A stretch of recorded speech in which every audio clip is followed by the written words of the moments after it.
నమస్కారం స్వామి, బాగున్నారా? నమస్కారం నమస్కారం నమస్కారం నమస్కారం. మళ్ళీ కదా నీకు మా గౌరవం కూర్చోబెట్టాలి కదా. గొప్పతనం ఏంటి తెలుసా? ప్రతిపక్షంలో ఉన్నప్పుడు బాబు గారి పైన దాడి చేయాలనుకున్నారు. అప్పుడు గ్రేట్ వాల్ లాగా నించున్నారు. ఈయన తెలుసు, నాకు తెలుసు. మన అన్నగాని అంతే కదా, అన్నగాని మీరు సాంబా భవానీ కూడా ఉండే, చెల్లి భవానీ ఉండే. మా బంధం వేరులే. మీరు ఎలా ఉన్నా? అన్నావా నాన్న? బాగున్నావా? నమస్కారం అమ్మా. నమస్కారం పిల్లి, బాగున్నారా? నమస్కారం అమ్మా. నమస్తే. నమస్కారం అమ్మా. సారీ.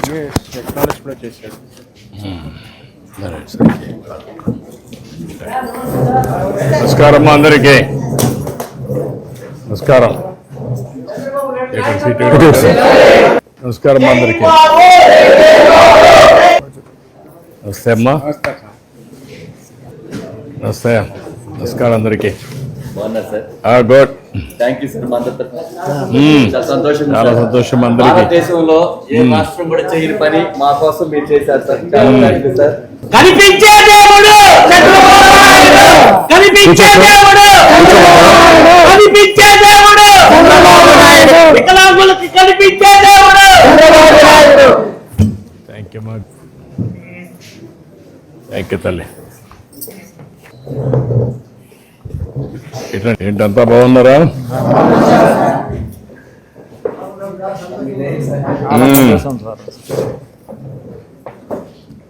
అందరికి కూడా అభినందనలు. అదే మరి రేపు ఉగాది. ఒకరోజు ముందే మీ అందరికీ ఉగాది శుభాకాంక్షలు, అభినందనలు. ఉగాది బాగా జరుపుకోవాలనే ఉద్దేశంతోనే మనం ఒక మంచి కార్యక్రమానికి శ్రీకారం చుట్టాం. ఇది చరిత్రలో మిగిలిపోతుంది. చాలా ఎందుకంటున్నానంటే ఈరోజు ఎన్నో కార్యక్రమాలు చేస్తున్నాం, కానీ ఇప్పుడు చేసిన కార్యక్రమం వల్ల నాకు ఎక్కడ లేని తృప్తి. ఇప్పటి వరకు నేను పవన్ కళ్యాణ్ గారు ఇద్దరం కలిసి ప్రారంభించాం. మన మంగళగిరి నుంచి ఉండవల్లి వరకు మీతో కలిసి ఒక బ్యాచ్ అక్కడ ఉండరు, వాళ్ళందరితో కలిసి ప్రయాణం చేశాం. వాళ్ళల్లో ఎక్కడ లేని తృప్తి, ఆనందం ఉంది. నేను, జనసేన పవన్ కళ్యాణ్ గారు, బీజేపీ నరేంద్ర మోడీ గారు ముగ్గురం కలిసి ఇలాంటి కార్యక్రమాలు చేస్తున్నాం. ఇప్పుడు మిమ్మల్ని చూస్తే చాలా తృప్తినిచ్చింది నాకు. దివ్యాంగులకి మామూలుగా అయితే ఒకప్పుడు మీ పేరు వికలాంగులని పెట్టేవాళ్ళు. నేను ఆ పేరే మార్చాను. వికలాంగులు అనే మాట కరెక్ట్ కాదు. మీరు విభిన్న ప్రతిభావంతులు. ఓసారి ఒక సమస్య ఉండొచ్చు, కానీ ఆ సమస్యను అధిగమించి సమాజానికి ఉపయోగపడే శక్తి, సామర్థ్యం మీకుంది. అందుకే ఆ పేరు కూడా మార్చాను. అక్కడి నుంచి ఇంకొక పక్క మీరు చూస్తే ఒకప్పుడు చేయూత్ అనే కార్యక్రమం పెట్టాం. చేయూత్ అనే కార్యక్రమం పెట్టిన ముఖ్యమైన ఉద్దేశం ఏంటంటే మీకు కానీ ఒక హ్యాండ్ హోల్డింగ్, ఒక చేయూతనిస్తే మీరు కూడా ఆత్మవిశ్వాసంతో ముందుకు పోగలుగుతారు, అందరితో సమానంగా రాణిస్తారు, సమాజానికి మీరు ఉపయోగపడతారనే ఉద్దేశంతోనే నేను ఆ రోజు ఆ కార్యక్రమాన్ని చేశాం. ఒకప్పుడు ట్రై సైకిల్స్ ఇచ్చేవాళ్ళం. తర్వాత మీరు చూస్తే మీ ఆత్మవిశ్వాసం పెంచడానికి 2 వీలర్తో ప్రారంభించి ఎలక్ట్రికల్ వెహికల్స్ ఇచ్చాం. మీ మొబిలిటీ పెంచడానికి ఆలోచించాం. ఇంకొక పక్క 12 సంవత్సరాల్లో మీరు చూస్తే 500 రూపాయల నుండే పింఛన్ని 6,000, అంటే 12 సంవత్సరాల్లో 12 రెట్లు పెంచాం. అంటే మీరు గుర్తుపెట్టుకోవాల్సింది ఇది ఎక్కడ జరుగు ఉండదు. 12 ఏళ్లలో నేను 5 ఏళ్ళు లేరు, కానీ లేని సమయానికి కూడా వడ్డీతో కలిపి 12 సంవత్సరాల సమయంలో 12 రెట్లు దివ్యాంగుల పింఛను పెంచిన ఏకైక ప్రభుత్వం ఈ ప్రభుత్వం అని చెప్పి కూడా నేను మీకు తెలియజేస్తున్నా. ఇంకొక పక్కన ఇంకా ఇబ్బందుల్లో ఉండే కొంతమంది కోసం ఈరోజు 10,000 ఇస్తున్నాం, 8 పేషెంట్స్ అటువంటి వాళ్ళని. ఇంకొక పక్క మంచానికే పరిమితమైన వాళ్ళు మనం 15,000 రూపాయలు ఇస్తున్నాం. ఈరోజు పింఛన్ల కార్యక్రమంలో 33,000 కోట్ల రూపాయలు సంవత్సరానికి ఇచ్చేది ప్రపంచంలో ఇంత పెద్ద ఎత్తున ఎవ్వరు ఇవ్వడం లేదు. అలాంటి ప్రోగ్రామ్స్ ఈ రోజు మనకి బస్సుల్లో మీరు చూస్తే అన్ని బస్సుల్లో మీకు ప్రయాణ సౌకర్యం ఏర్పాటు చేసి ఎక్కడున్నా మీరు బయట తిరగడానికి ఈజీగా, చాలామంది ఇప్పుడు నాతో మాట్లాడినప్పుడు లేకుంటే పిల్లల్ని చూడడానికి తల్లిదండ్రులు చూడడానికి పోవాలంటే కష్టం ఉండేది, ఇప్పుడు మేము ఫ్రీగా పోగలుగుతున్నాం, దీనివల్ల మాకు ఒక్కొక్క నెలకు 1000-2000 రూపాయలు ఆదా అవుతుంది, పొదుపు వస్తుందని చెప్పే పరిస్థితికి వచ్చారు. ఇప్పుడు మీ అందరూ కూడా ఏంటంటే ఇంటికే పరిమితం కాకుండా బయట తిరిగితే మీలో ఒక నూతనోత్సాహం వస్తుంది, నమ్మకం వస్తుంది, సమాజంలో అందరితో సమానంగా గౌరవంగా ఉండే విధంగా నేను ఈ కార్యక్రమానికి శ్రీకారం చుట్టాను. ఈ విషయం మీరు గుర్తుపెట్టుకోవాల్సిన అవసరం ఉంది. చాలా మంచి అనుభవం నాకు మీ అందరితో. నేను ఒకటే చెప్తున్నా, ఫస్ట్ నుంచి మేము మీతో ఉన్నాం. ఈరోజు ఎన్డీఏ కూటమి మీతో ఉంటుంది, భవిష్యత్తులో కూడా అన్ని విధాలు మిమ్మల్ని ఆదుకుంటా అని చెప్పి తెలియజేసుకుంటూ, ఇంకా కూడా ఏదైనా విషయాలన్నీ మాట్లాడుకుందాం. ఈరోజు పండుగ రోజున మీరు అందరూ ఆనందంగా, మీరే కాదు మీ కుటుంబం, మిమ్మల్ని నమ్ముకున్న బంధువర్గం అందరూ కూడా ఆనందంగా ఉండాలి. ఇలాంటి ఉగాదిని ఎప్పటికప్పుడు జరుపుకోవడం కాకుండా నూతన సంవత్సరం, నూతనమైన అధ్యయనానికి మనం శ్రీకారం చుడతామని చెప్పి కూడా నేను మీకు తెలియజేసుకుంటూ, ఈరోజు మీరు పేరు కూడా, నేను ఆ రోజు ఇంద్రధనస్సు అని ఒక పేరు పెట్టాను. ఆ రోజు ఇంద్రధనస్సు అనే పేరు పెట్టి వరాలు ఇచ్చాను. ఈరోజు అందులో ఒకటి దివ్యాంగ శక్తి ఆ రోజు హామీ ఇచ్చా. అందుకే ఈరోజు దివ్యాంగ శక్తి ద్వారా 12,75,000 మందికి ఉచిత ప్రయాణ సౌకర్యం ఏర్పాటు చేస్తున్నాం.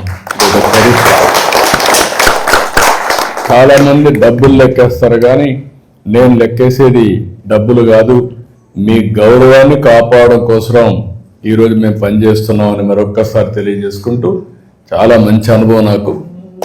మీ అందరిని చూసి ఎంత ఆనందంగా ఉన్నారంటే, ఎక్కడ చూసినా మీలో ఒక ఆనందం ఉంది. రేపు రాబోయే రోజులు ఇలాంటి కార్యక్రమాలు బాగా జరగాలంటే మీరు కూడా ఒకటి గుర్తుపెట్టుకోవాలి, మేలు జరిగినప్పుడు 10 మందికి మీరు చెప్పాలి. 10 మందికి చెప్పడమే కాకుండా 10 మందిని ప్రభావితం చేయాలి. అప్పుడే నిరంతరం మనం మంచి చేసే పరిస్థితి వస్తుంది, సమాజానికి ఉపయోగపడుతుంది. అందులో సమాజంలో మీరు ఒకటి గుర్తుపెట్టుకోవాలని నేను ఎప్పుడు కూడా ఒకటే ఆలోచిస్తూ ఉంటాను, పేదవాళ్ళకు న్యాయం చేయడం, పేదవాళ్ళకు అండగా ఉండడం, అది మా ధర్మంగా మేము భావిస్తున్నాం. అందుకే ఈరోజు ప్రభుత్వం చేసే ఏ కార్యక్రమం అయినా సరే నిరుపేదలకి, పేదలకే చేస్తున్నాం. అందులో కూడా ఎవరైతే మీరున్నారో, విభిన్న ప్రతిభావంతులు ఉన్నారో, మీకు ఎక్కువ సమస్యలు ఉంటాయి. అందరి మారిగా మిమ్మల్ని చూడడానికి వీలు లేదు. ప్రత్యేకంగా మీకు గౌరవించాలి, ప్రత్యేకంగా డబ్బులు ఖర్చు పెట్టాలి, అన్ని విధాలు ఆదుకోవాలి. అప్పుడే మీలో ఒక మనోధైర్యం పెరిగి సమాజానికి ఉపయోగపడతారు. కాబట్టి అన్ని విధాల అండగా ఉంటానని మరొక్కసారి అందరికీ విజ్ఞప్తి చేస్తూ, మరొక్కసారి అందరికీ ఉగాది శుభాకాంక్షలు. All the best. చాలా సంతోషం. నమస్కారం. హ్యాపీగా ఉండండి, ఎప్పుడు మనోధైర్యంతో ఉండండి, హ్యాపీగా ఉండండి, అన్ని విధాలు మేము అండగా ఉంటాం. గుడ్. నా పేరు గోవర్ధన్ ఆదిశేష, బాపట్ల నుంచి వచ్చాను సార్. పనిచేస్తున్నాను. 2024 అధికారంలో రాకముందే మరొక దివ్యాంగులకి 6,000 రూపాయల పెన్షన్ ఇస్తానని చెప్పి మరి చెప్పిన ఘనత ఎవరంటే మన యొక్క ముఖ్యమంత్రి వర్యులు మరి నారా చంద్రబాబు నాయుడు గారు. అదేవిధంగా మరి ఆ పెద్ద మన కోసం ఎవరు కూడా మన సొంత కుటుంబ సభ్యులు కూడా అంతసేపు మన గురించి ఆలోచించరు. మరి బాబు గారు మన గురించి ఆలోచిస్తున్నారంటే 3 చక్రాల బండ్లు, మరి మాకు లోన్స్, మరి పెళ్లి కానుకలు, మరి ఈ రోజు మరి ఇచ్చిన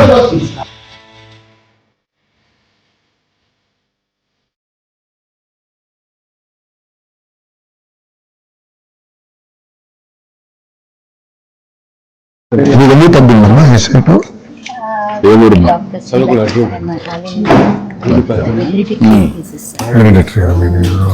ఏ సంవత్సరం మీకు తెలిసిందే?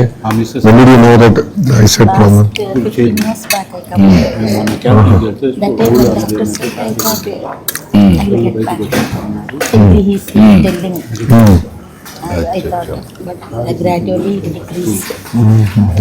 Now the condition is that somebody should handle me and somewhere. అవును పెళ్ళి ఉందమ్మా ఏం చేస్తారు? One girl, elderly girl, she finished her B.Pharmacy and she is doing in Apollo Pharmacies as a sales girl. One son is there, he is doing his mechanical second Siddhartha. ఇలాంటి అనేక కార్యక్రమాలని I can చేస్తూ వచ్చాం. మీరు గుర్తుపెట్టుకోవాల్సిందంటే అన్ని చేయాలని నాకు ఉంది, monthly without కానీ కొంచెం సమయం పడుతుంది. right time I am getting my డబ్బులు వస్తే తప్ప ఒకటి డబ్బులు సంపాదించాలి, మీలాంటి వాళ్ళందరినీ ఆదుకోవాలి. people ఈ రెండు ఉన్నాయి, it's like a blind people చేద్దాం. begging.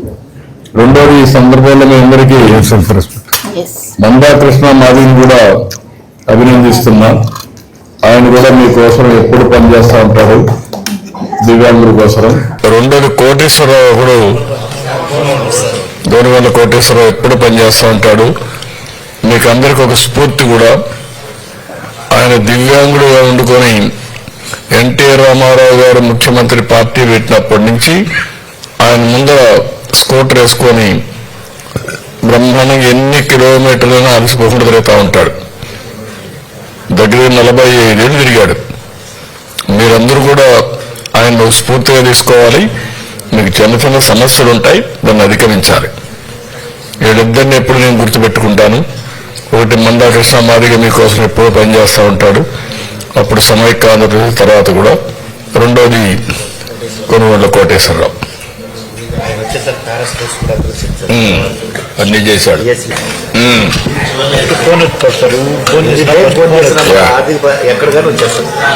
బాగా తిరుగుతూ ఉంటాడు.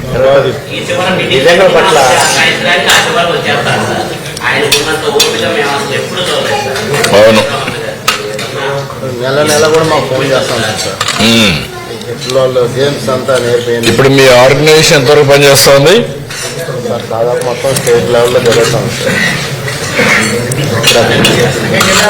ప్రతి జిల్లాలో మంచి చేయాలన్న అవకాశం కావాలి. ఇప్పుడు మీరు గుర్తుపెట్టుకోవాల్సిన కొన్ని రోజులందరూ 2014 లేకపోతే తెలుగుదేశం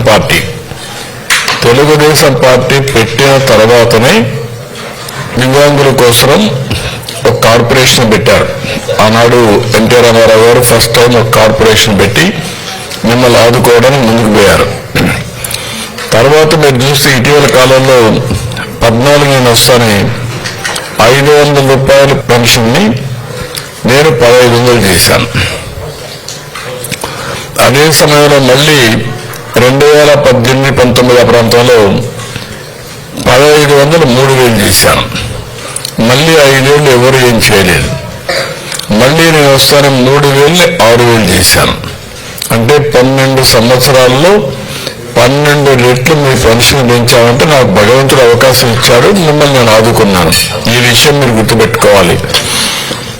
అదే కానీ మొన్న ఎన్నికల్లో నేను పవన్ కళ్యాణ్ గారు కలిసి పనిచేశాం. ఎందుకు పొత్తు పెట్టుకున్నామంటే ఈ రాష్ట్రాన్ని పునర్నిర్మాణం చేయాలి, మీలాంటి వాళ్ళకు న్యాయం జరగాలి అనే ఆలోచనతో చేశాం. బీజేపీ కూడా కలిసి వచ్చారు, ఎన్డీఏగా ఫామ్ చేశాం. ముగ్గురం కలిసి పనిచేశాం కాబట్టి 94% పెట్టిన వాళ్ళందరూ గెలిచారు. అంటే పెద్ద మెజార్టీలు వచ్చాయి. ఈ రోజు వచ్చింది కాబట్టి అవకాశం మళ్ళీ మీ అందరికీ సేవ చేసే అదృష్టం వచ్చింది. అదే మేము అధికారం రాకపోతే మీకు 3000 ఉండేది. ఎన్నేళ్ళు పెంచేవాడు కాదు. ఆ రోజు అధికారం రాకపోయింటే 500 ఉండేది. 500 3000 చేశాం, 6000 చేశాం. ఈ రోజు మీ అందరికీ ఉచిత ప్రయాణ సౌకర్యం కూడా ఏర్పాటు చేశాం. అదే కానీ రాకుంటే ఇది కూడా వచ్చేది కాదు.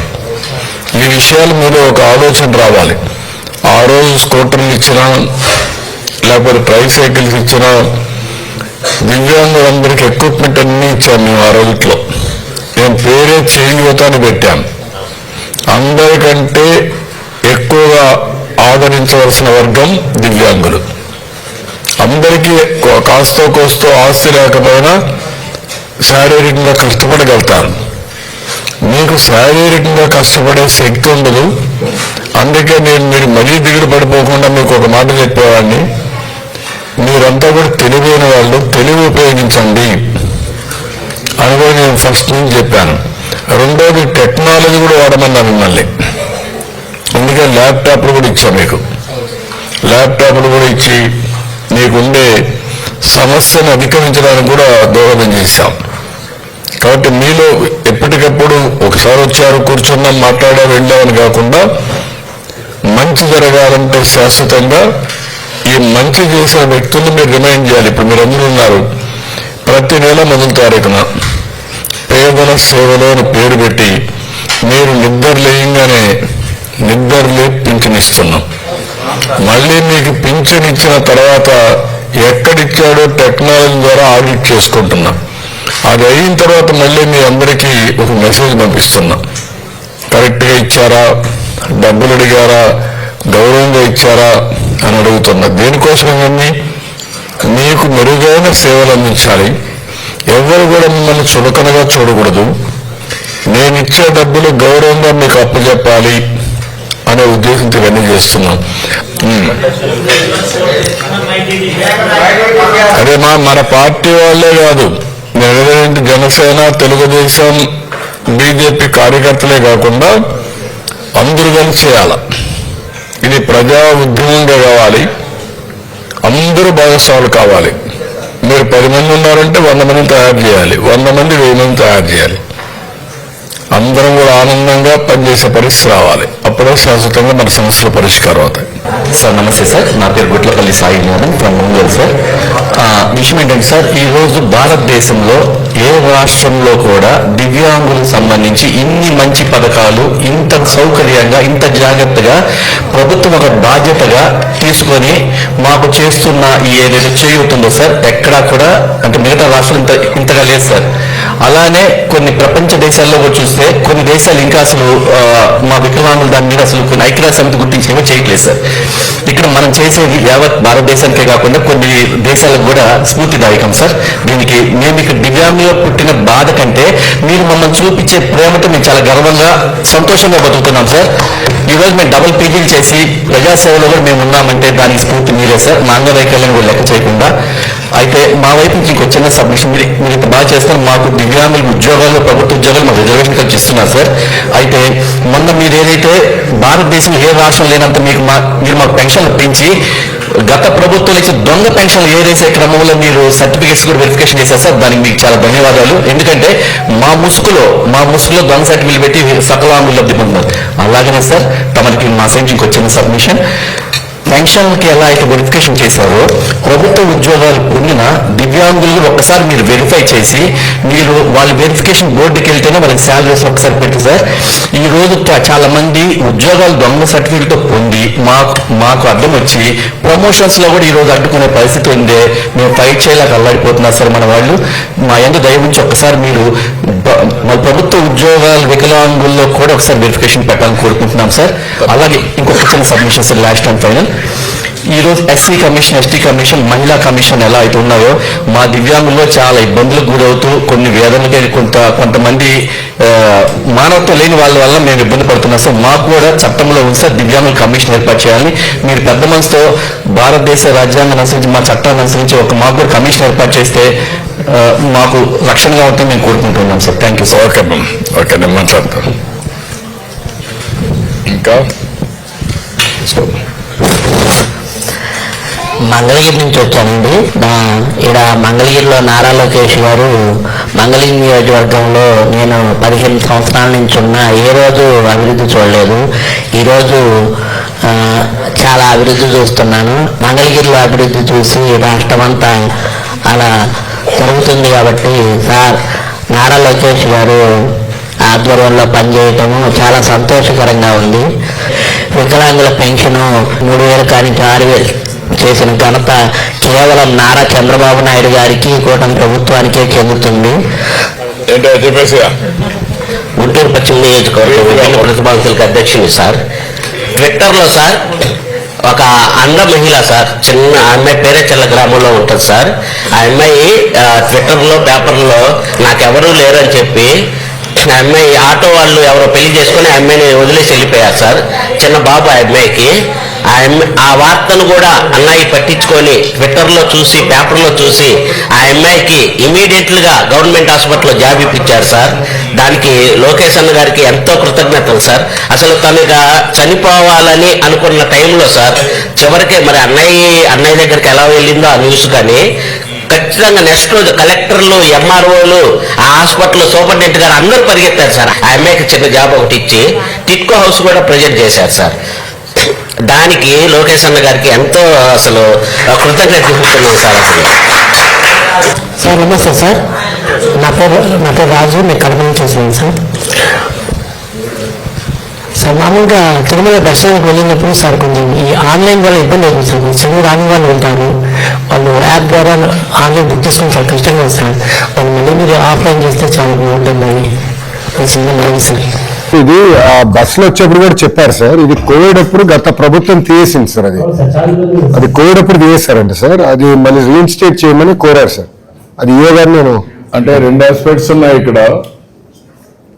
ఇప్పుడు నేనేంటంటే సుపరిపాలనలో భాగంగా అన్ని కూడా ఆన్లైన్లో పెట్టేసి ఎక్కడ అవినీతి లేకుండా సులభతరంగా ఏ పని కావాలన్నా మీకు అయ్యే పరిస్థితి తీసుకొస్తున్నా. ఇప్పుడు అందుకే మన మిత్ర వాట్సాప్ గవర్నెన్స్. ఇప్పుడు ఏ సర్టిఫికేట్ కావాలన్నా, ఏ మార్గదర్శకం డౌన్లోడ్ చేసుకోవాలన్నా, ఆల్ టికెట్ కావాలన్నా ఎక్కడ ఆఫీసు పోయే పని లేదు, మీ ఫోన్లోనే డౌన్లోడ్ చేసుకోవచ్చు. అదే మరి ఏది కావాలన్నా, ఏ పని కావాలన్నా మీకు తెలియకపోతే రేపు రాబోయే రోజుల్లో వాయిస్ పెట్టేస్తే, నువ్వు ఇప్పుడు తిరుమలకి నేను పలానా రోజు రావాలి, నాకు దర్శనం కావాలి అని నువ్వు పెడితే అది టెక్స్ట్గా కన్వర్ట్ చేసి ఆటోమేటిక్గా మళ్ళీ నీకు మెసేజ్ ఇస్తాం. దానివల్ల ఏమవుతుందంటే అధికారులు ఎంతమంది, కొంతమంది మంచి వాళ్ళు ఉన్నా కొంతమంది చెడు వ్యక్తులు ఉంటారు. వాళ్ళు ఏం చేస్తారంటే మిమ్మల్ని తిప్పించుకొని మిమ్మల్ని ఇబ్బంది పెడతారు. అలాంటివి కొన్ని ఉంటాయి. కొన్ని ఇక్కడ అవినీతి కూడా ఉంటుంది.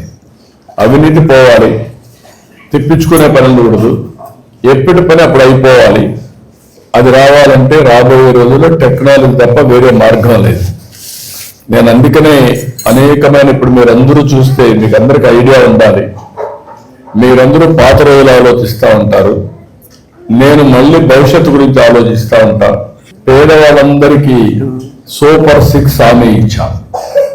చాలా కష్టాలు ఉన్నాయి, కానీ ఇబ్బందులు ఉన్నాయి.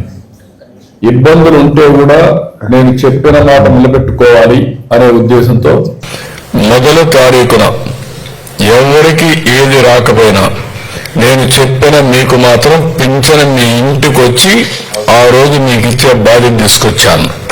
అది టెక్నాలజీ కూడా ఉపయోగించుకొని. రెండోది అనేక సంక్షేమ కార్యక్రమాలు. ఇప్పుడు దివ్యాంగులకు ఇచ్చే కార్యక్రమం కానీ, అదే మరి ఇప్పుడు ఇచ్చే దివ్యాంగ శక్తి అది కూడా ఇవ్వడం కానీ, ఇలాంటి అనేక కార్యక్రమాలు చేసి ముందుకు పోతున్నాం. ఇంకొక పక్క ఇవన్నీ చేయాలంటే డబ్బులు రావాలి, మన పిల్లలకు ఉద్యోగాలు రావాలి. దానికోసం పెద్ద ఎత్తున 20 లక్షల మందికి ఉద్యోగాలు రావడానికి పెట్టుబడులు తీసుకొస్తున్నాం. ఇవి రోడ్లు బాగలేకపోతే రోడ్లన్నీ వేస్తున్నాం, బస్సులు సక్రమంగా నడిపిస్తున్నాం. మీరు ముందుకు ఇప్పటి గమనించుంటారు, ఆర్టీసీ బస్ స్టేషన్స్ లో, డిపోల్లో టాయిలెట్స్ బాగా పెట్టడం, బెంచులు బాగుండడం, క్లీన్గా ఉండడం, పరిశుభ్రంగా పెట్టడం, ఇవన్నీ కూడా చేస్తున్నాం. ఇదే మరి ప్రతి ఒక్క పనికాడ నేను అన్ని టెక్నాలజీ ఉపయోగించి ఎంత వీలైతే అంత మెరుగుపరుస్తూ వస్తున్నాం. అంటే ఒక పక్క అభివృద్ధి వల్ల ఆదాయం పెరుగుతుంది. పెరగాలంటే కొంచెం సమయం పడుతుంది. ఆ సమయం వరకు మీకు ఇబ్బంది పెడితే మీరు బాధపడతారు. కాబట్టి ఏ విధంగా అధిగమించాలని అధిగమిస్తూ కొంత అప్పు చేసినా, ఆదాయం పెంచుకున్నా, కేంద్రం నుంచి తెచ్చినా చెప్పిన మాట నిలబెట్టుకుంటూ ముందుకు పోతున్నాను. అయితే శాశ్వతంగా ఈ సంతోషం ఇట్లే ఉండాలంటే నేను చేయాల్సింది ఒకటి గుర్తుపెట్టుకోవాలి, నేను ఆదాయం పెంచాలి. ఆదాయం పెంచితే శాశ్వతంగా ఉంటుంది. రెండోది నేను అందరితో మాట్లాడుతూ ఉంటాను, ఈజ్ ఆఫ్ డూయింగ్ బిజినెస్ అని. ఎవరైనా పెట్టుబడులు పెడితే సులభంగా వచ్చి పెట్టే పరిస్థితిలో ఉండాలి, అప్పుడే పెడతారు. అలాంటప్పుడు is of speed of delivering governance అంటున్నా. తొందరగా రియల్ టైంలో ఏ పని కావాలన్నా మీ ఎంఆర్ఓ ఆఫీస్ మీ ఇంటి పక్కనున్న ఆఫీసు పోయే పని లేకుండా ఇంట్లో పని చేసుకోవాలి. ఇప్పుడు దేవాలయం ఉంది, మీరు అక్కడికి పోవాలి, క్యూలో నిలబెట్టుకోవాలి, టికెట్లు కొనాలి. ఇక్కడి నుంచి బుక్ చేసుకుని వెళ్ళారనుకోండి మీకు ఇబ్బంది లేదు. టయానికి వెళ్తారు, దేవుని దర్శనం చేసుకుంటారు, అక్కడ భోజనం చేస్తారు, ఒకరోజు ఉండాలంటే అక్కడే ఉంటారు, దాన్ని కూడా బుక్ చేసుకుంటారు. ఇవన్నీ చేసుకుని మళ్ళీ వస్తారు.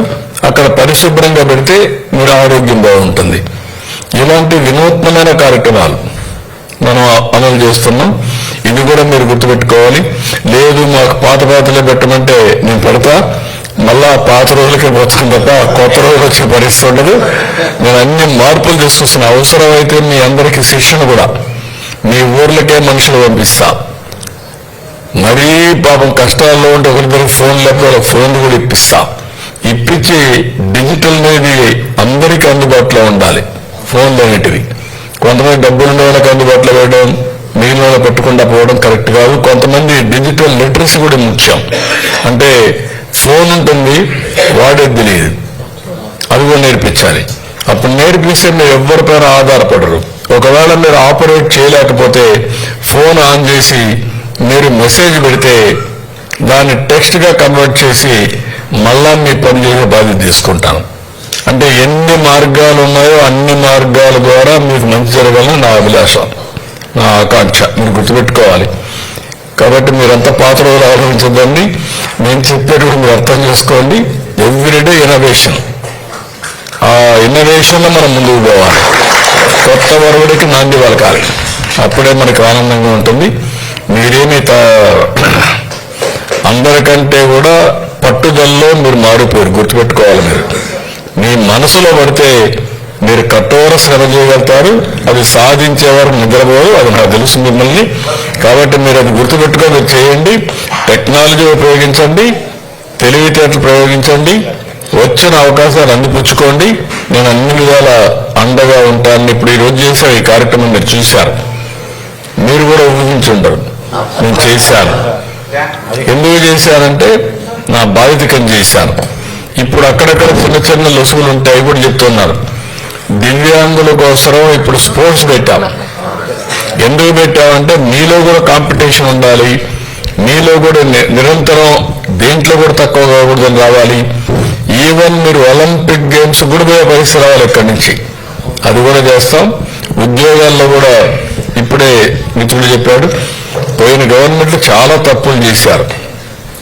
కడాన దివ్యాంగుల పేరు పెట్టి బాగుండే వాళ్ళు పింఛన్లు తీసుకున్నారు, ఉద్యోగాలు తీసుకున్నారు. అది చాలా నీచం, బాధాకరం. అలాంటివి కూడా జరిగాయి. అవన్నీ కరెక్ట్ చేద్దాం. ఇంకోటి కమిషన్ కూడా చెప్పి అవి కూడా నేను ఎగ్జామిన్ చేస్తాను. అవి కూడా చేసి మీకు అండగా ఉండడం మా బాధ్యత. మా ఆలోచన ఒకటే, అటు కేంద్రంలో ఉండే నరేంద్ర మోడీ గారు దేశాన్ని బాగు చేయాలని పోతున్నారు. నేను పవన్ కళ్యాణ్ గారి కొండ బీజేపీ అందరం కలిసి ఈ రాష్ట్రాన్ని 2047కి స్వర్ణ ఆంధ్రప్రదేశ్గా తయారు చేసే బాధ్యత, అందరికీ మెరుగైన జీవనాన్ని కల్పించే బాధ్యత తీసుకుంటాం. కాబట్టి అందరూ కూడా ఆనందంగా ఉండండి. మీతో ఈరోజు కలవడం నా అదృష్టంగా భావిస్తున్నా. నా పూర్వ జన్మ సుకృతం. మిమ్మల్ని అర్థం చేసుకోవడానికి ఇది ఒక అవకాశం నాకు. ఈ అవకాశాన్ని అనునిత్యం మీరు చెప్పిన ప్రతి మాట నా చెవుల్లో ఎప్పుడూ ఉంటుంది. అన్ని విధాలు మీకు న్యాయం చేస్తాను. సార్ నెక్స్ట్ పారాస్పోర్ట్స్ అన్నారు కదా సార్, మన గవర్నమెంట్ వచ్చే పోటీ ప్రభుత్వం వచ్చాక పారాస్పోర్ట్స్లో కూడా నార్మల్స్తో పాటు మన దివ్యాంగులకు కూడా రిజర్వేషన్ కల్పించింది సార్. అలాగే మొన్న జరిగిన లాస్ట్ మంత్లో జరిగిన ఉత్తరప్రదేశ్లో shooting volleyball national gold medal sir. Sir last అవును సార్, మన గవర్నమెంట్ వచ్చాకే ఇది సాధ్యమైంది సార్. మనకి స్పోర్ట్స్లో కూడా మనకి దివ్యాంగులు కూడా బాగా ఎంకరేజ్ చేయడం కానీ ఏదైనా కానీ బాగా చేస్తూ ఉన్నారు. అలాగే లోకేష్ అన్న గారు కూడా మొన్న గేసీలో కూడా 16 మందికి స్పోర్ట్స్ కోటాలో మన దివ్యాంగులకి ఉద్యోగాలు కల్పించడం జరిగింది. అన్న మీకు కూడా చాలా థ్యాంక్స్ అన్న. ఓకే,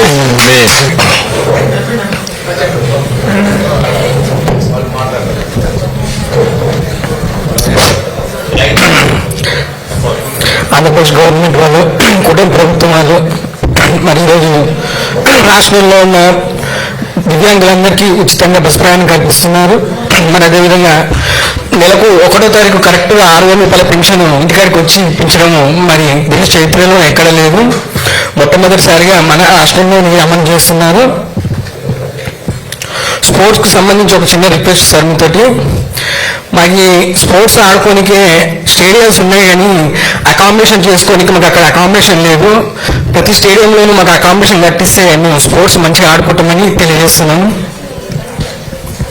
ధన్యవాదాలు తెలియజేస్తూ సెలవు. ఓకే, తప్పకుండా నేను చేస్తాను, నేను చేపిస్తాను. మీరు రాసుకోండి ఇవన్నీ, మీరు రాసుకొని ఇప్పుడు కూడా కంప్లీట్ చేయండి. స్వామి గారు యాక్టివ్గా ఉన్నారు కదా, స్వామి గారు యాక్టివ్గా ఉన్నారని తెలిపేకెత్తండి. ఓకే.